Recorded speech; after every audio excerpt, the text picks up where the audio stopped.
everybody. Welcome to Once Upon an Upside. This is the show where we like to talk about the films on UPTV, and it's always a lot of fun. And I am film critic Rachel Wagner, and Bree's here. Hi, everyone.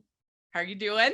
I'm good. I'm ready to talk movies with you. I We haven't talked know. our UPTV in a minute, so it's I good to be know. back. But really, I mean, we've said it before, we say it again, UPTV is crushing it this year. They really are. I'm excited to see what they do with the holidays. Just off of what we've gotten so far this year already, I'm like, I feel like they're going to bring it. Yeah, I mean, not only did they have mixed baggage, which is like best. Legendary status at this point. Like it makes it so good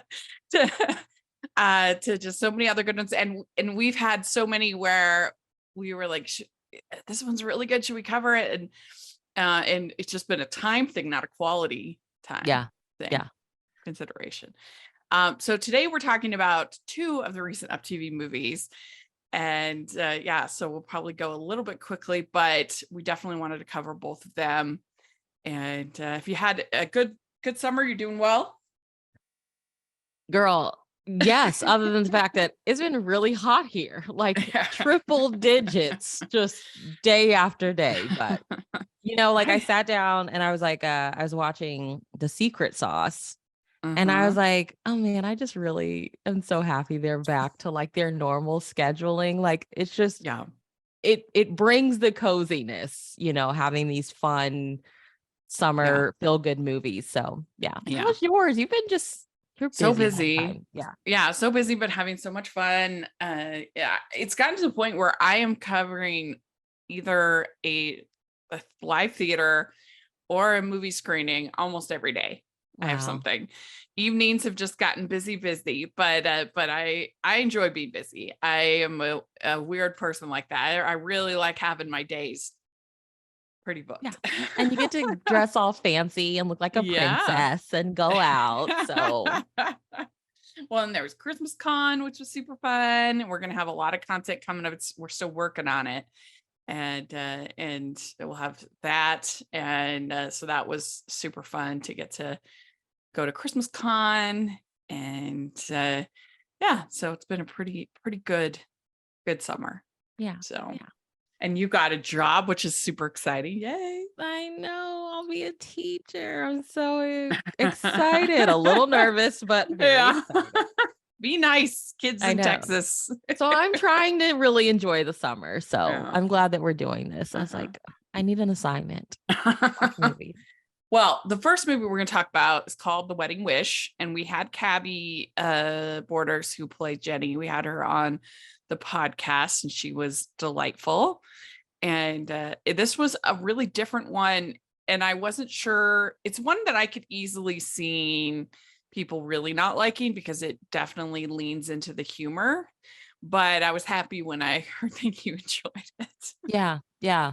So can you, for anybody that is like, what are you talking about? Yeah. Like, I knew what you were talking about, like within the first 5 minutes, but elaborate on that. Like, what are you talking about? Well, so the summary is a diehard romantic sets the date for her wedding, despite still being single. As she goes on a quest to find a fiance, she's unaware true love might be right under her nose. And I think if you're taking this like too literally, you'll be like, this woman is disturbed and she like needs serious help and she shouldn't be getting, together with anybody at the end. Like, yes, all of that is accurate. But if you just take it as a comedy, as it being sort of heightened reality, it's not trying to be realistic. If you look at it as sort of a new take on a screwball comedy, Doris Day, kind of something Doris Day would have made, then I think that there's a lot to enjoy here and really appreciate. Yeah. I think that's what makes it so charming and fun. They just like really went for it and leaned into it. And I think, and I've said this time and time again, I think what UPTV is doing is they are making movies for maybe that like group of maybe new to made for TV movie watchers that are like of a certain age demographic. And like, cause she could easily be like what, mid to late 20s, maybe early 30s. And she believes what she believes because she saw a fortune teller, and this fortune teller told her something. And I'm like, in this day and age, people are always like, oh, I saw a psychic, or we're big on manifestations and stuff like that. They really tapped into, I think, a lot of things that are like this TikTok generation loves with this movie. And just like, it was so charming. It was so charming, I think. Well, and I think that I am just super into fortune tellers in these movies because You are. because I love Ghost of Christmas Past. That's one of my favorite recent memory. I love the Ring by Spring. That is one of my favorites. And I think what it does that makes it work so well is that it provides like a definite deadline, which usually you don't have in these movies. There's nothing to give it gives the story just such nice structure, and it really works to give motivation. And whereas there's no reason why she otherwise would feel this like compulsion that she has to do this now.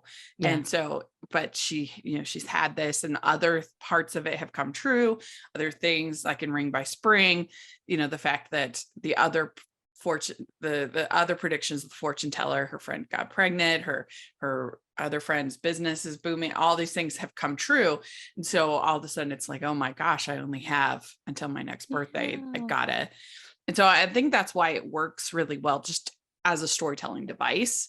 And it works well here. And I was thinking about it, like there's been a couple times recently when Hallmark has like supposedly tried to lean into the funny and make something screwball, and it has not worked at all, for me at least. I thought that Made for Each Other was terrible and so disappointing, and that had such a potential to be really funny because you have this person making this statue then that comes alive, and that's a like over the top premise that could have been really funny, but they had such an unlikable lead character, and it just wasn't funny.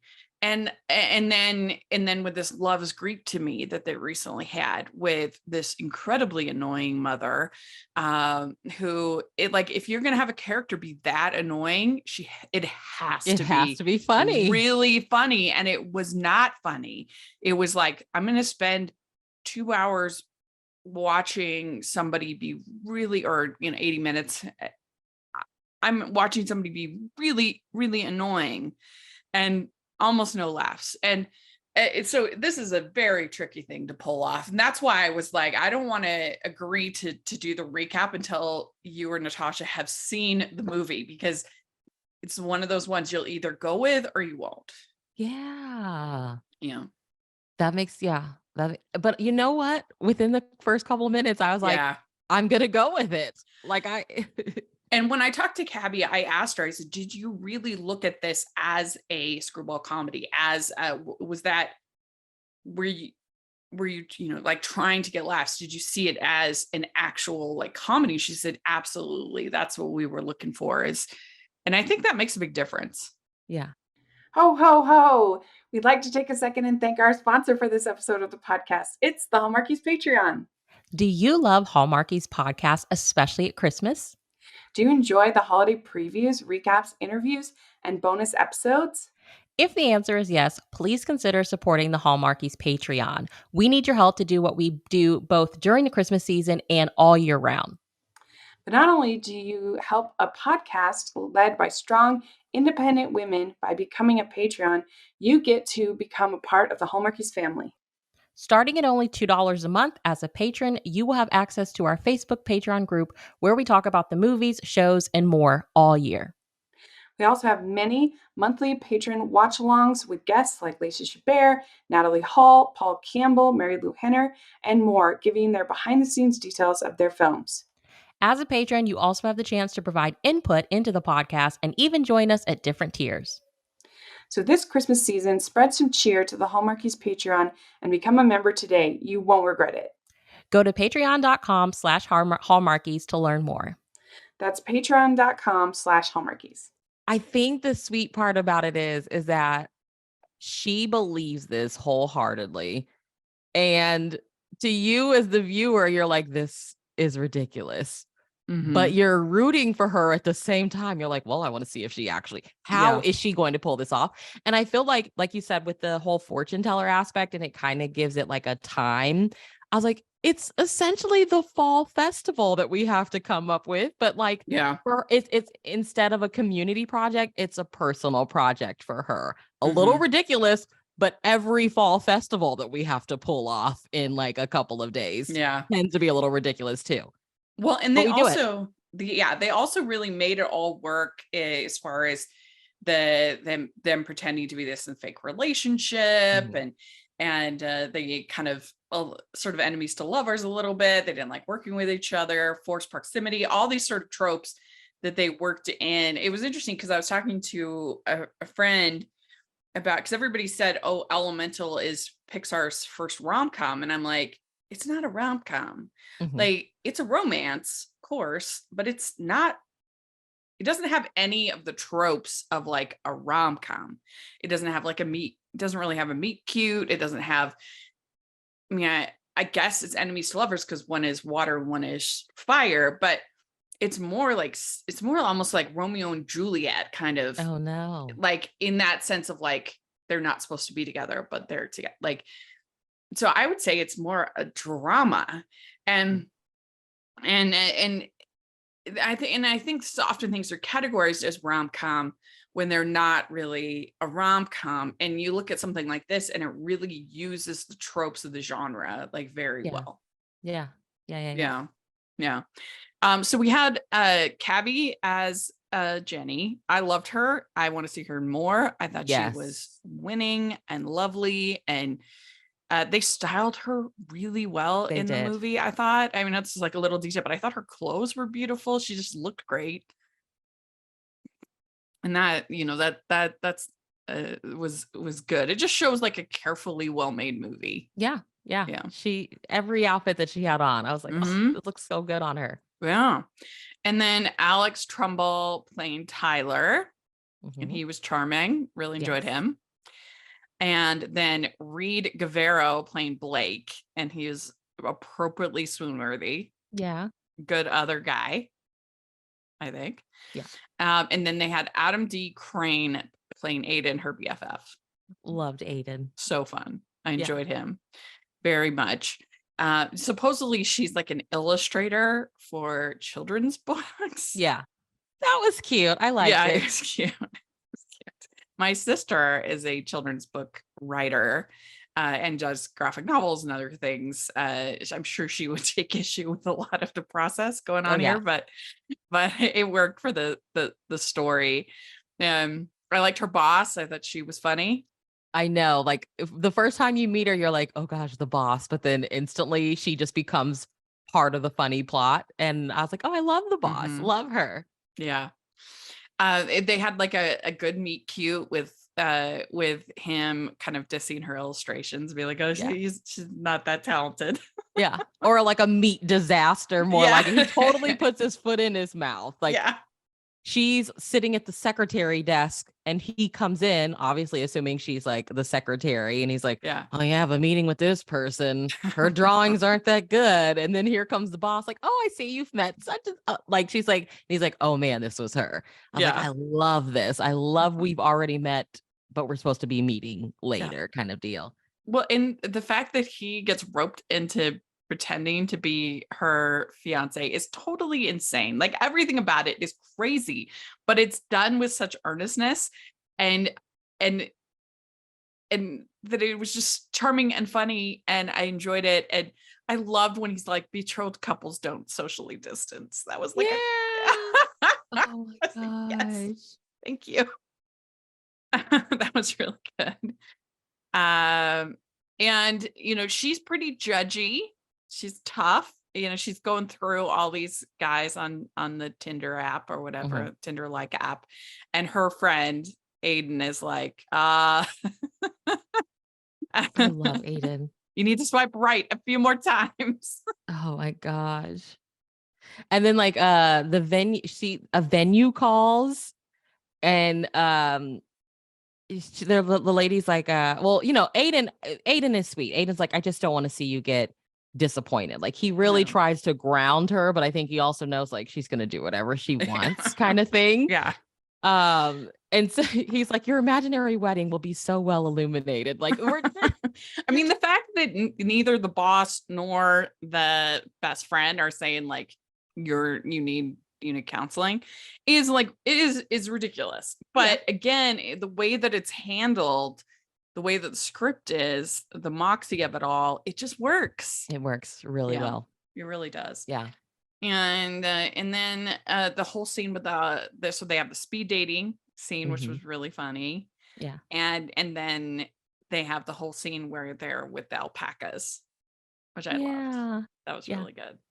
Which at the speed dating, that was where she saw the guy that she wanted to eventually make her way to, right? But he left and she took it personal. She thought he just didn't want to like meet with her, kind of thing.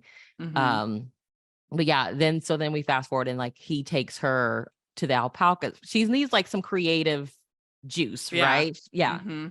And so he's dating this woman named Laura. Yeah, that was interesting. Laura is way too cool for school. Way too cool. And they kissed in the movie. I was like, oh yeah, that was surprising. That was risky. Yeah. But because I was like, is Laura his sister? Is she like his editor? And then I was like, oh, they're together. Clearly not like a happy couple. Yeah. And so then you get this great scene with the yoga in the it's like yoga in the museum or something. I thought that was really funny. And she's just like, I'm new to this mindfulness baloney. And then in walks the guy from the speed dating. Yeah. So Blake, she almost destroys a statue at the or a vase or something at the museum. Yeah. She does. And I mean, okay, one of the like big chunks that we already know, like she needs a fake boyfriend. She needs a fake boyfriend because she's actually like scheduled like a venue, like so this venue Spanish monastery. Yeah, Spanish monastery believes she's getting married and she's booked a date there. Yeah, she's like, my fiance is deep sea diver. Deep sea diver, right? So it just gets crazier and crazier. Yeah. I mean, evidently this monastery is very particular about the couples that they approve.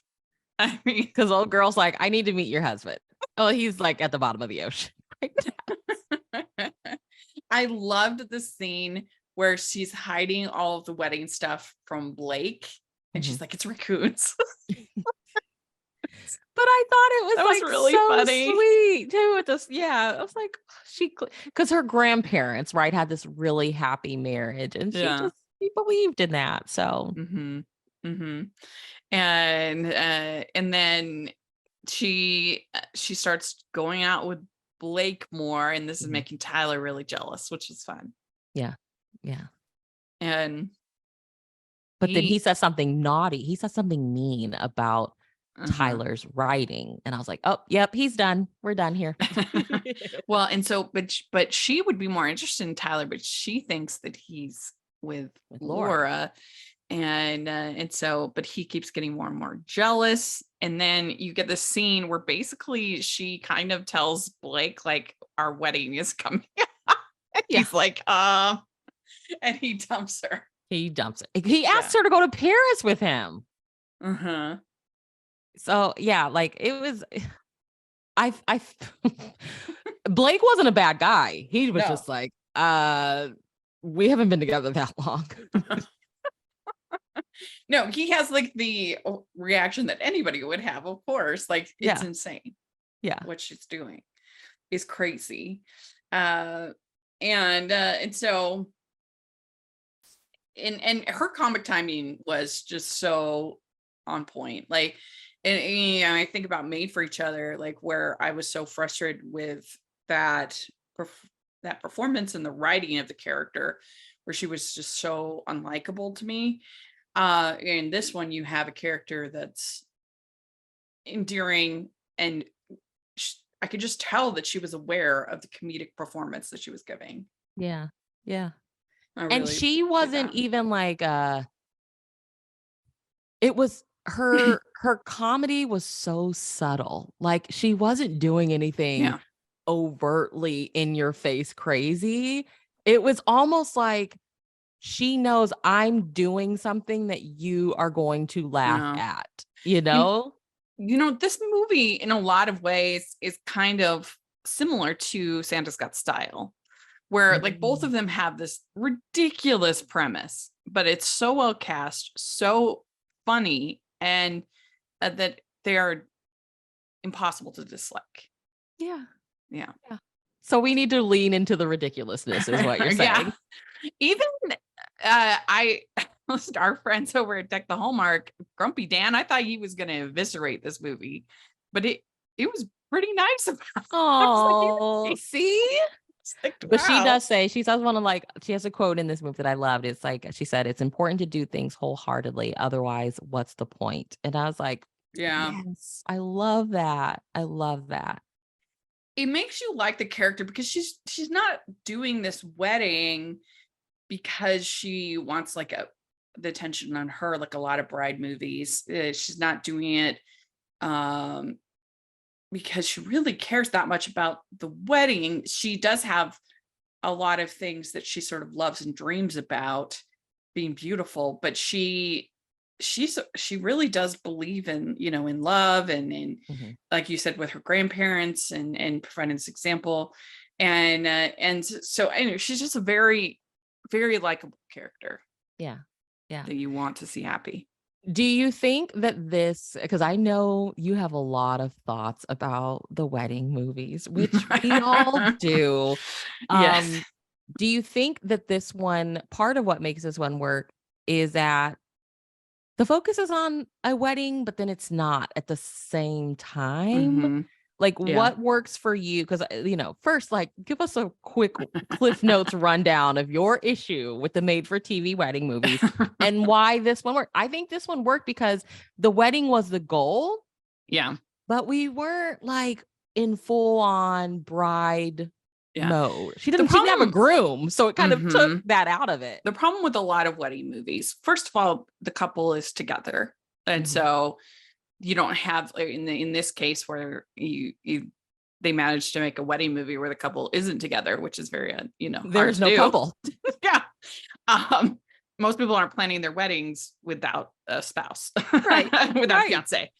Uh, but so the couple's already together, so you're missing that conflict. And so most of the conflict is about planning the wedding, which is either ends up being kind of boring or really artificial and frustrating. Like things become conflict that would never become conflict. That 99% of brides would just be like, okay, Yeah. we'll just you just like you want to have a nice wedding and you want Mhm. it to be good, but nobody's going to throw a fit, or lose their friends or, over something. And I don't know, I find it incredibly difficult to pull off. And I think Yeah. the only way that you pull it off is if it's really funny. And this movie is funny. So it has that. But like something like A Father of the Bride or Big Fat Greek Wedding or, or something like that. Um, or there are some that are able to make it work. Like I really enjoyed the Wedding Cottage, but that was more about the Sky. planners, Yeah. and not about the couple. Um, but it's very tricky. It's Yeah. very, very, very tricky. And I wish more wedding movies were more like the Twinkle All the Way on Lifetime. If you've seen that movie, I love that movie. And it's Sarah Drew. She plays a wedding planner in the movie, and the bride is going to have this Christmas Eve wedding she's always dreamed of.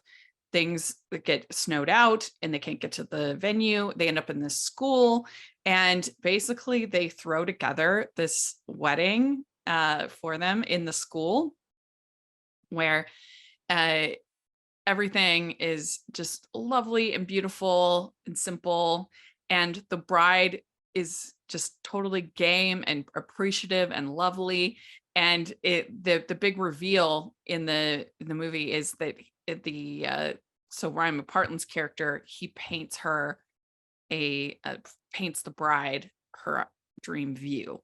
So he's got this backdrop with this view because she always wanted this particular view. And it was just lovely, wonderful. Yeah. And I just wish that more of these wedding movies were like that. Yeah. I think with wedding movies, from watching this movie, my big takeaway was like, you got to start flipping tropes on their head. Like, yes, this is a wedding movie, but the catch is the bride doesn't have a groom. Yes. And that's hilarious. Yeah. I feel like lean more into that. Lean more into somebody's jilted at the altar. Lean more into the bridesmaid and groom's part. Like you said, like the couple that's already together, not really much fun to do there. Like they're already committed to this. Lean into the people that are helping to make the wedding happen and just like, here's the thing is that in reality, weddings don't matter. Marriages matter. Weddings don't matter. They're fun and I enjoy them, but you have to make the movie about more than that. You have to make it, or you have to make it really funny. And I think that that's the key, because otherwise we're just watching you plan a party and watching fairly miserable people plan parties. And so I feel like a lot of times they're either boring or they're annoying, one or the other, or possibly both. Some of my least liked Hallmark movies were the wedding ones. That Brooke or Doris, how do you say her last name? Oh, the Beverly Hills Wedding. God. That was rough. I hated that movie. I'm sorry. Rough. Yes. Some of my least. You have to go out of your way to make Brooke Tearsay unlikable. Like it's like she's great. She's so great. That movie was horrible. But then some of my favorites, like I loved Wedding Every Weekend. That was fun. Yeah, that one was cute. Fun. There's some really good ones. I love a random one called The Bells Are Ringing, Christmas Bells Are Ringing, something like that. With Amelia Ullerup. I loved it because her father is getting remarried, and instead of being like annoying about it, like a lot of times you'd see someone come home, get remarried or whatever. She's actually like really lovely, and they have a really nice moment where she gives her new stepmom a necklace and says she appreciates her, and I was like, this is great. That's the way it is. Welcome to the Pilot Podcast. My name is BJ. And my name is Me Too, and we promise this promo is worth it, so please don't skip ahead. We're two judgy friends who put our judgmental skills to work for you. We review the pilot episodes of new and popular shows, and shows that our listeners request to answer your question, should I watch this? Look, a lot of us are spending a lot more time at home, and yes, we should be reading and trying new projects and enriching ourselves, but does anything beat binging a great show? Let us take the guesswork out of deciding what your next show will be. Tune in to The Pilot Podcast at thepilotpodcast.com. Let's see what else in this one. So she decides to turn it all into a birthday party. And I loved that. I was like, I wish that we had more celebrations with style for people like that. I think that's so just great. And she looked beautiful, and like I felt they picked like the perfect dress, because it was like still could have been a wedding dress, but wasn't like embarrassing wedding. You know what I mean? Yeah. Like it still worked as just like a regular dress. That was very smart.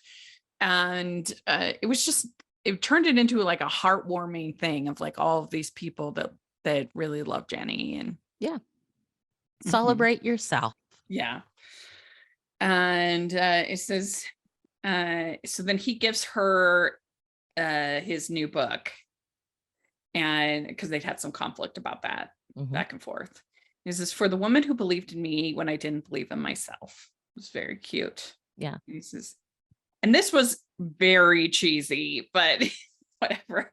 He says, you make me happy and excited, and everything feels right when I'm with you. And when I'm not with you, I miss you. It was so Okay, I say one of his quotes too. He said, this is when they were arguing. He said, you made me believe in myself, and I did, and I thought we could make something special together, and I just wanted to share that with you. I was like, oh gosh.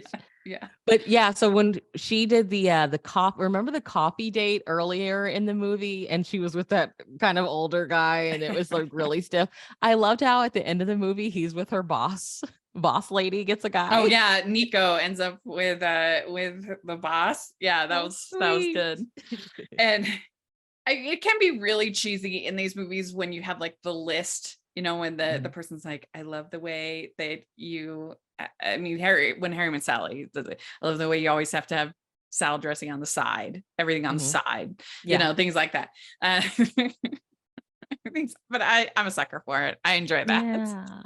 Yeah. And the thing about Tyler that I loved was that here he is, this male children's author, but he was a teacher beforehand. Yeah. And it's kind of like, you know, I can always go back to that, but I would like to be successful in this and, you know, make more money doing this. And I was like, I love that he was the children's author. You know, a lot of times I feel like that would have been the heroine's job, but I was like, that's really cool to see. Yeah, I agree. He's the kind of person who finds her insanity like charming. Yeah. Oh, you're crazy, but I love you. I believe they would still be together 10 years from now. I do too. I believe it. I really do. And she says, sometimes when you were pretending to be my fiance, I kind of wish you were. Oh, so I love cute. that. Yeah. And good job on this one, UpTV. Good job on this one. Our timing doesn't ever seem to. And he says, how's the timing now? It seems perfect. It seems perfect. So this one is really excellent. I thoroughly enjoyed it. I would probably give it 4 crowns out of 5. 4 out of 5. I think I would give it like 4.5 ish. Yeah. Mm-hmm. Yeah. I thought it was great. Yeah. All right. So then we had the secret sauce, and we had so much fun having Corey on the podcast. He's such a dreamboat. Okay. Really. And in this movie in particular, I think he was extra dreamy. And it's kind of exciting because he has a movie coming out for Christmas in July coming out. Oh, okay. That he actually directed. And his wife actually wrote it. Take Me Back for Christmas is what it's called. Oh, wow. Okay. Yeah. So that's fun. Sounds kind of second chance. Is it a second chance romance, maybe? Let me see.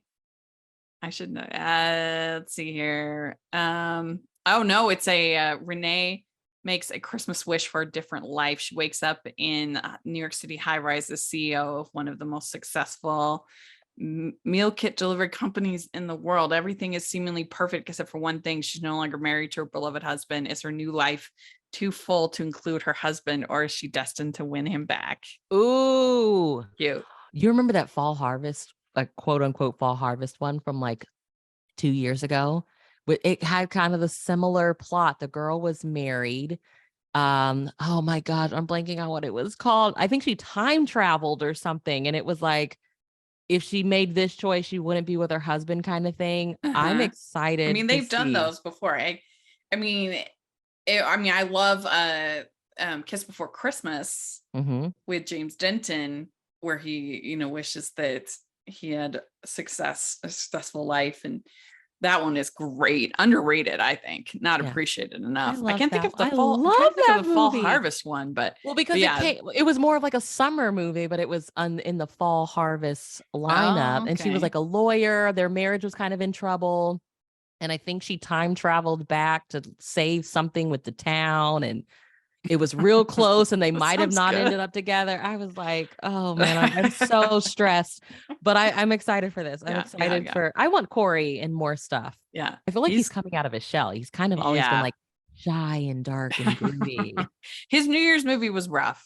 That one was tough, but it wasn't really his fault. He was fine. He was good in it. It was just that they chose to make an eating disorder a quirky attribute of the lead character, which was bizarre, very strange. This is much more successful. I enjoyed it much more. And he had a really good, he does a lot. That man keeps busy. Yeah. But he did one last year. It was like the Christmas at Mistletoe Lake or something like that. That on Lifetime. That one was good. Yeah. And I liked Noel Next Door for Hallmark. Yeah. That one was good. So yeah, he more often than not, he hits, I would say. We'd like to take a second and thank our sponsor for this episode of the podcast. It's the Hallmarkies merch store. Are you looking for that perfect gift for the postable, Hardy, or Hallmarky in your life? What about getting that t-shirt or hoodie that will help you stand out at your next holiday party? Now is the time to check out the Hallmarkies merch store. Full of festive designs by artists like Jessica Miller, Carrie from Hallmark Comics, and more. You can even have more than just shirts, but totes, cell phone cases, notebooks, mugs, and more. And it isn't just Hallmark. We have designs for Anna Green Gables, Man from Snowy River, The Nanny, and more. Every purchase at the merch store goes to help support the podcast and allows us to make the great content you know and love. There are frequent sales, so go to tpublic.com/stores/Hallmarkies or see the link in the description. That's tpublic.com/stores/Hallmarkies. Oh, this one. Laura is a Chicago marketing executive sent to oversee a small Midwest town cook-off and entice Jim, the local barbecue joint owner, to let her license his family's secret barbecue sauce. As two very different worlds collide with a dash of trust and a splash of mutual admiration, a newfound friendship slowly marinates into something much bolder and sweet. So I have to say, A+ to the summary writer there. Yeah. You nailed it. Yeah. What did you think of this one overall? I thought the acting in this one was great. Script, and what's the actress's name in this one? Tori Anderson. I want to see more of Tori. The few movies I've seen her in Up TV, I think she's gorgeous, and she just gets better and better. I thought the acting was superb, but I felt like script wise, I was like, we've kind of seen this a lot in different variations. No, I do agree that this is very basic, but sometimes I admit I'm kind of in the mood for just a basic old school Hallmark movie, you know, that doesn't really try to do anything like different or this is just very classic. You've got like a festival kind of a situation with this contest and them being like unreasonably invested in this contest. And I guess with something like this, like you have to have the chemistry between two. I thought that was there. And he was very swoon worthy, I thought, and there wasn't like annoying conflict. Like it was all pretty basic. There were a lot of points where this could have gotten irritating, but it didn't for me. Yeah. Because I looked at her as like, so she's like the marketing person, right, for this company called Superior. Yeah. Is that what it's called? Yeah. And so I kind of looked at her as like the journalist, right? And you know how I feel about the journalist movies. I'm like, your boss is going to do something shady and everybody's going to think it's your fault. Yeah. And in a lot of ways, it was like beat for beat, exactly that. But at the same time, it wasn't. It was almost like she was always kind of a step ahead of what could have happened. I mean, and the conflict at the end still happens, and I like the way that it played out. But I feel like I totally agree. It's very basic, as in we've seen it hundreds of times. Well, and I do have to say it's still really most of what they show in this movie is not actually barbecue. Most of it is grilling. Grilling is not the same thing as barbecue. It's barbecue. Yeah. They do say low and slow, which is true for barbecue. But you don't barbecue steaks. No. Or like kebabs or things like that's not barbecue. That's grilling. That's grilling. Like barbecue is like smoking meats for long periods of time. And so putting a brisket on at 4 a.m. and not taking it off until like 6 that night. Low and slow, baby. Low and slow. Yes. He doesn't want to sell her the recipe. But they they make this cute. He says, if I can guess the secret ingredient, would you consider partnering with us? And so he's going to teach her how to barbecue. If you show a real appreciation and guess the secret ingredient, we'll discuss it. And like, it was pretty swoon worthy, I think, at the end, to have the secret ingredient be that there's no secret ingredient, that it's just we let it simmer longer than anyone else. That was good. That was a good payoff. Swoon. So it is the timing. That's It all is it the is. timing. That Yep. is everything. I loved it. But she says something that I was like, okay, this is like one of the big themes of the movie. She's like, things can always change. And I thought, like, okay, here she comes from the big city, of course. And she's kind of set on, like, I need this for my promotion, right? But she's also admittedly like a food lover. So there's like this part of her that's in it because she loves food. And then she gets to know him. She gets to know the town. He also, and I think this is very true of like the small town that we see in a lot of these movies, he doesn't want change. Like, he has this old school cash register, which is charming, but dude, for your workers and your customers, like, you need to change it. It's time to So I thought it was change and timing. I thought was like the big two themes in the movie. Yeah. And you know, it's going to come where he's going to be upset with her for stealing the recipe or whatever, but it's actually going to be Gary. And that can be a real turnoff when they're like, how could you lie to me? Yeah. I'm like, oh my gosh, because the thing about it is that it makes it not fun when these movies take it too seriously. I don't know. You should have to find that line. It's very tricky. It's a lot trickier than people think. But this found that line, I think, well. Like, he was a little bit upset, but I don't know. I just feel like they handled that. The conflict, I thought, was handled pretty well. Yeah. I mean, kind of a spoiler, but his worker, the lady that works for him, is like, it wasn't yours. Yeah.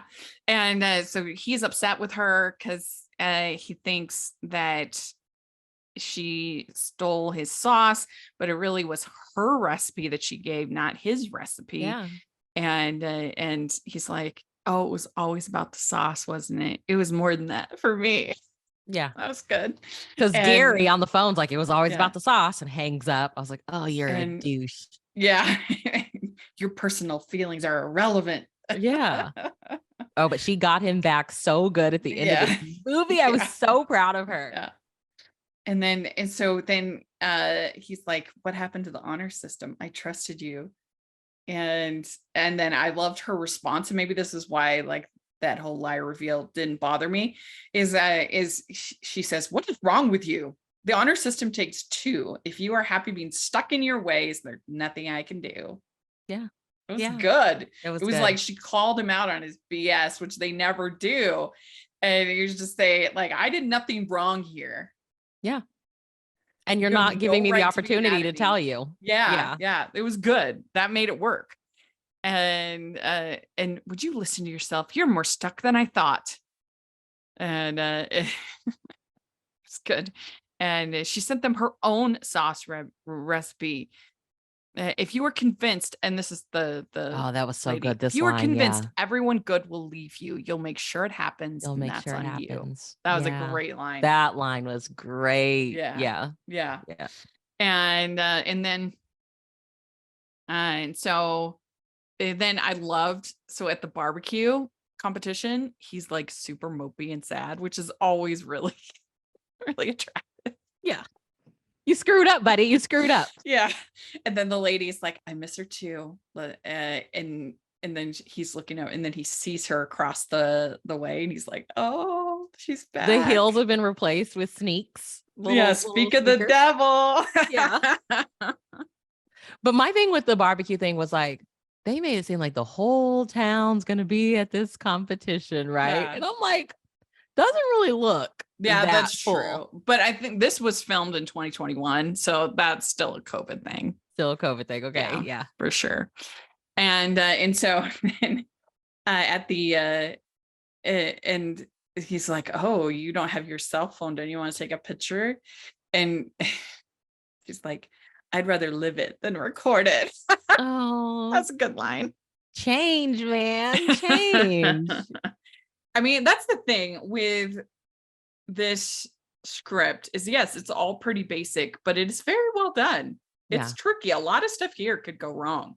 Yeah. My it fave works. was when, because before she goes back, we do get a scene of her back in Chicago, and she already kind of knows how these men that she works with are going to play it. And so Yeah.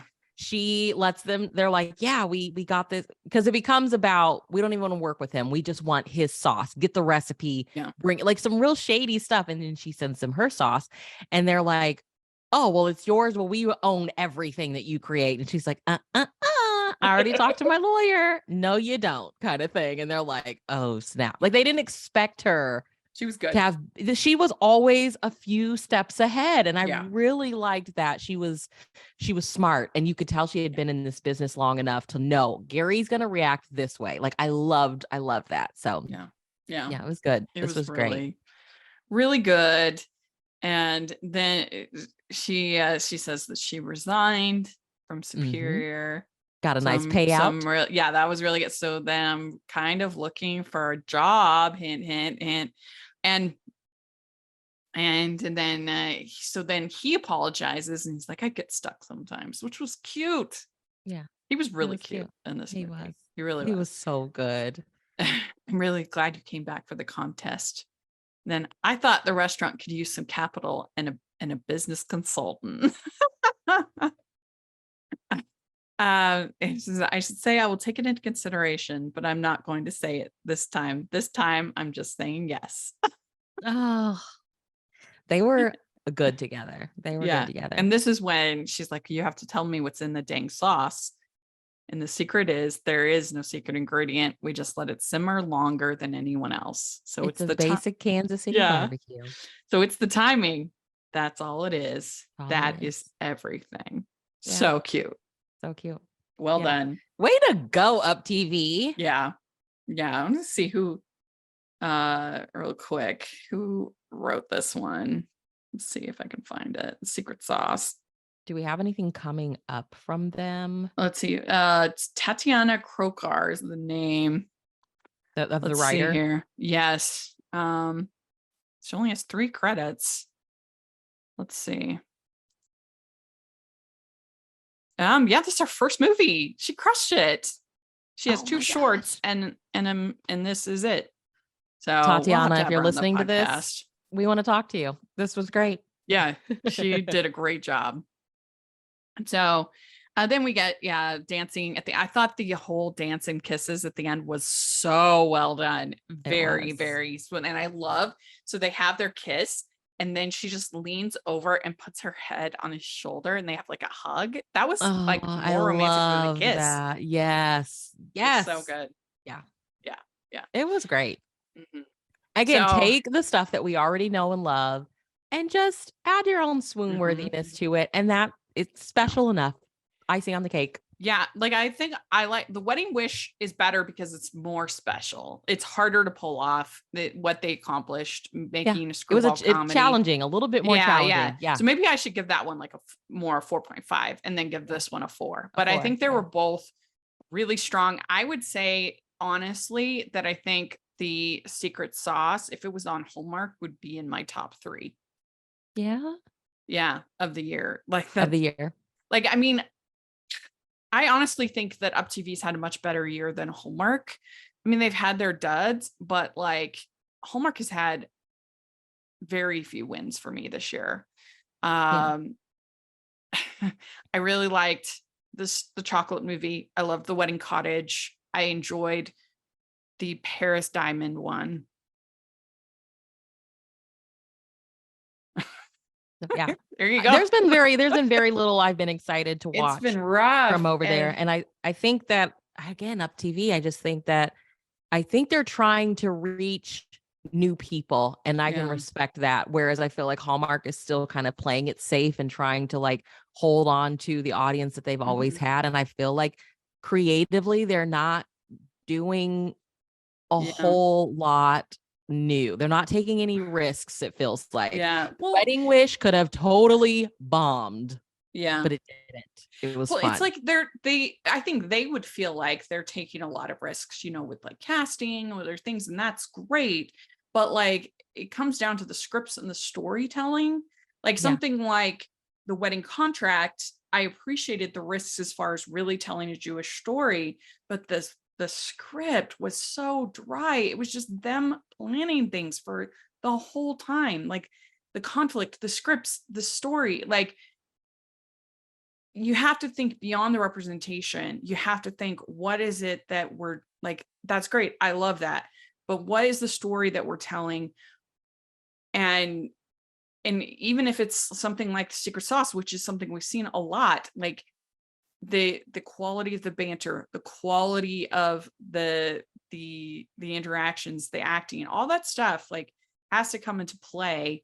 Yeah. And you can't just have sort of a concept or a representation. You need to have the scripts need to be there. So I don't know. Yeah. It's something I feel like UpTV is picking their scripts very well this year. Yeah. They really are. So there we go. That is our thoughts. Secret Sauce. What would you give Secret Sauce? Yeah, I'd give Secret Sauce a 4. I say we do The Wedding Wish 4.5. Yeah. Secret Sauce, outstanding 4. Yeah. If the writer, we'd love to talk to you. Good job on you, girl. This is our first way to script. go. That's awesome. Yeah. Yeah. Well, let us know what you think of these 2 movies. Did you enjoy them as much as we did? We'd love to hear your thoughts in the comment section or on Twitter. And Bree, where can people find you? Bree Unabashedly on the socials, the Categorically Romance podcast, and here on Hallmarkies talking books and UpTV with Rachel. And I'm so excited. Let's start talking Christmas movies already. Okay, let's get into it.